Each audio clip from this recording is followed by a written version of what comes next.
Agent starts off with Eichi welcoming Anzu into the student council room, offering her some tea. Anzu is nervous. He reassures her that there is no need for her to be so nervous, and that he won't talk for that long. Don't get your hopes up, because he starts monologuing immediately after this. Seriously, the entire first chapter of this story is an Eichi monologue. The monologue starts off with him coughing ominously, a frequent harbinger of chaos and disaster. Anyway, he says that he's taking it easy right now because he got hospitalized this time last year and would rather not be hospitalized this time this year.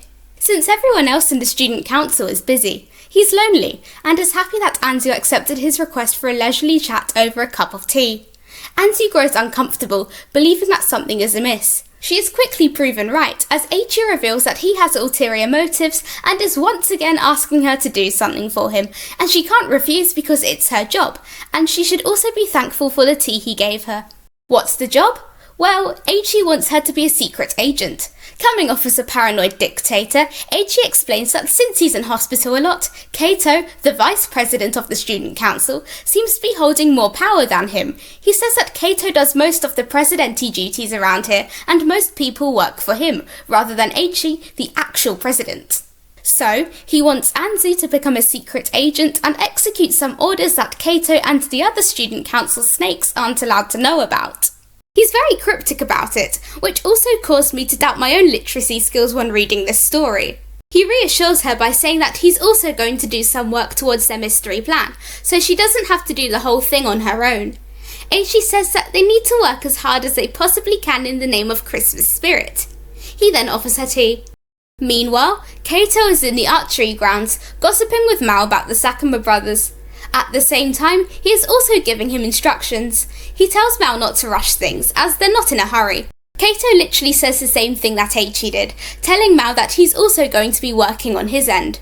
Though, there are a lot of events going on right now like Starfest and SS, and everyone is extremely busy.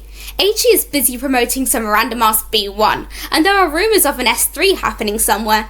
It's all a bit much, and Keito's struggling to keep up with it all. So, Mao needs to act like a surveillance camera and keep up with everything for him. He says that he can't keep having valuable student council members doing these types of things for him, to which Mao basically goes, guess I'm not valuable then. Keito tries to reassure him by saying that he's confident that he'll be able to do it, and that he also thinks Mao will become the student council president next year. Mao isn't so sure about becoming the president due to the lack of freedom that comes with it, but accepts the task anyway, believing it to be a nice change of pace. He wants more things to keep him busy since everyone is currently fussing over him. Keito grants his wish and tasks him with checking up on Tori. In regards to surveillance, Keito instructs Mao to make sure that Eichi never finds out about their plans. He's already growing suspicious of Anzu's increased visits to the student council room, and warns Mao to be suspicious of her as well. With that said, Mao leaves the archery grounds. Later on, Mao is in the hallway dealing with some juniors in the student council. He's generally happy, but the juniors keep dumping things on him at the slightest inconvenience, with some using the excuse that having more things to do makes him happy. Still, he has to keep giving them work to do so they actually know what they're doing next year. After booking a therapy session for a junior over text, he finally catches a break and goes to the comic book store. At the shopping district, he meets Tori. Tori is embarrassed because how dare someone think that he would want to go to a poor-looking shop. He obviously does, because he wants to buy something from there. However, he doesn't know how to buy it himself because Yuzuru always does it for him, but Yuzuru is doing student council work right now. Therefore, he asks Mao to help. Mao is suspicious and asks Tori why Yuzuru is doing student council work, because Tori is a student council member, not Yuzuru. Tori gets mad and tells Mao not to make fun of him, as he's already finished all his work. Mao takes his word for it and offers to help. The task? Well, Tori's too rich and upper class to know what common peasants want for Christmas, so he wants Mao to help him pick out presents for his friends. He brushes it off by saying that it's a noble's duty to give out rewards to the people around them, which almost made me believe I was reading a Fire Emblem Lawrence support conversation. Mao just rolls with it, but tells Tori that he's not really in the right shop to buy presents. He offers to help him out. Tori is happy and goes to tell Yuzuru that he'll be going home with Mao. Mao tells him to tell Yuzuru to do his best with work, since he works too much for someone who isn't a member of the student council. He wonders what he's doing, and Tori says that he's not just doing student council work, but he's also helping to prepare for Starfest. Mal grows confused, since the preparations for Starfest are all done, and most of the student council work is almost done since the holidays are coming up. He begins to wonder if Eichi has put him up to another task. The two go further up the shopping district and see a wonderful Christmas tree, because it's going to be Christmas soon. It's coming, guys, don't worry. Mal's all excited and tells Tori to hurry up so that they can get a better look at the tree, and Tori tells him to wait up because he's so petite and cute and he can't keep up. Also, he's getting overwhelmed by the crowd. Mal teases him by asking him if he's overwhelmed because Yuzuru is always so protective of him, and asks him if he wants to hold his hand. Tori tells him to stop teasing him and questions why Mal is in such a good mood. Mal says it's because it's going to be Christmas soon, Tori, and Christmas shopping is fun. They went to the bookstore earlier and bought some comics, guessing what Mal was there to buy in the first place.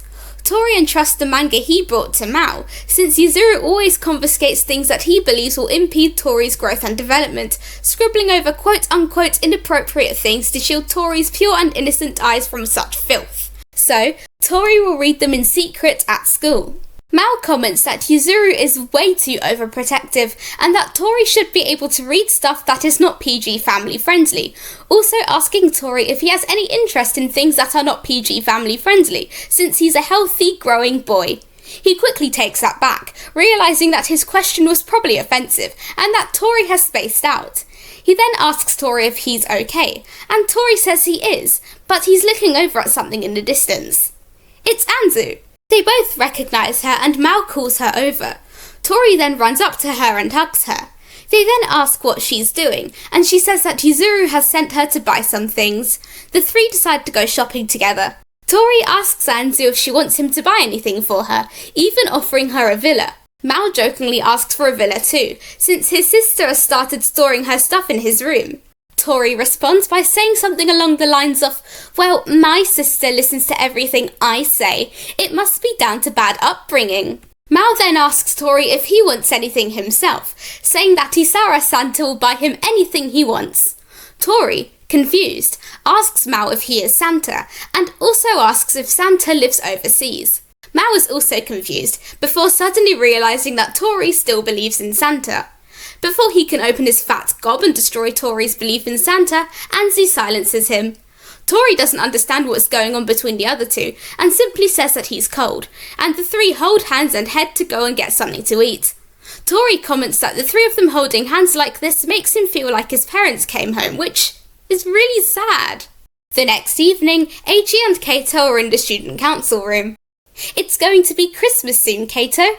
"So what, Eichi?" "The thing! They said the thing!" Eichi comments that it's too festive to be doing all this student council work and asks Keito where his Christmas spirit is. Keito retorts by saying that he doesn't have a choice and needs to get all the work done so that he doesn't have to do it over the new year. He tells Eichi not to bother him. Eichi continues to bother him, asking if they can put up a Christmas tree in the student council room. Keito tells Eichi to calm down because it's very easy for him to fall ill, and tells him to go home if he has nothing to do. He asks him why he's always lounging around, and Eichi says that it's his castle. Though, since he's bored of staring at Keito, he asks if he should do some paperwork as well. Keito tells him not to, or else he might end up in hospital again. Eichi doesn't take this as a sign to leave him alone, and continues to bother him, asking why they've never celebrated Christmas together. The answer? Keito is a Buddhist. He doesn't celebrate Christmas. Eichi then asks if he should start singing some Christmas songs because he feels bad. Keito tells him to shut up and go home, or else he'll call his house and ask them to pick him up, since they entrusted Keito with looking after him. Eichi says that he doesn't need Keito looking after him until the day of his funeral, and asks him to at least be nice to him during his memorial service. Keito gets fed up and tells him to stop talking about dying, since he'll live a long life at this rate. Tori then arrives and sits on Eichi's lap. He's not really here for that though, since he actually needs to talk to Keito as Anzu needs him for something. None of them know what she actually wants. Tori tells Eichi that he smells like tea, and Keito goes to find Anzu, telling Eichi to stay away from the paperwork and sit in the sunlight by the window. Tori then gets off Eichi's lap and goes with Keito to show him where Anzu is. Keito is brought to the soundproof practice room, being requested by Anzu to draw a poster for Starfest. He initially declines, telling her that he's too busy and the vice president of the student council shouldn't be doing such things, being borderline offended by the mere suggestion of it. Mao tells him not to be so angry, whipping out the name Mizu Haname, Keito's pen name, when teasing him. Keito tries to maintain an unbothered exterior when Mao tells him how Anzu praises him for his art, but can't resist instantly pointing out everything wrong with Anzu's drawing, eventually giving in and doing it himself. Keito then asks why they are in the soundproof practice room. Mao says that the three of them weren't sure on what to give Eichi for Christmas, so they decided to perform a Christmas song for him, composed by Anzu herself, who is being taught how to compose by Leo. Tori then asks Keito for advice, since they're a little stuck and don't have a lot of time. Keito agrees, but then Tori asks him to come join them in singing. Keito says no. He then asks Mao how that task he originally gave him is going, or if he's forgotten about it. Mao has not forgotten about it, and assures him that he's dealing with it. Time flies, and the song and poster are all done. They then return to the student council room to see Eichi. With a cake? Mao tells Keito to sit down, and asks Anzu to cut the cake. Eichi goes to distribute the plates, and tells him to consider this a reward for completing his instructions. Whilst Keito was away, Eichi and Yuzuru had gone to get a Christmas tree to put in the student council room, which they decorated. Yuzuru is here now as well. It turns out that this super mysterious plan that Eichi had was to throw a Christmas party for Keito. Everyone was in on it and had somehow managed to keep it from him. Mao explains that despite Keito telling him not to let Eichi know of their plan to stop him from doing more work than necessary, Eichi caught on and roped Mao into his plan because Mao blabbed to Anzu about Keito's plan. Eichi tells Keito that since he managed to spend a day without overexerting himself, he can now celebrate Christmas Eve, and Keito should be able to enjoy himself now. Keito is flabbergasted, but says that yelling at them all for doing this behind his back would just be mean. He feels a little humbled because Mao managed to see that he was just too concerned about Eichi to celebrate with them, though he's basically begging Mao to let him lecture him. Mao asks him to save that for later, and he and Tori go to get changed into their outfits to perform their song. Eichi tells Keito to stop frowning, eat some cake and cheer up. Keito reluctantly agrees, but lightens up. All is well in the student council, and he finally says Merry Christmas to his childhood friend for the first time in his life. The end.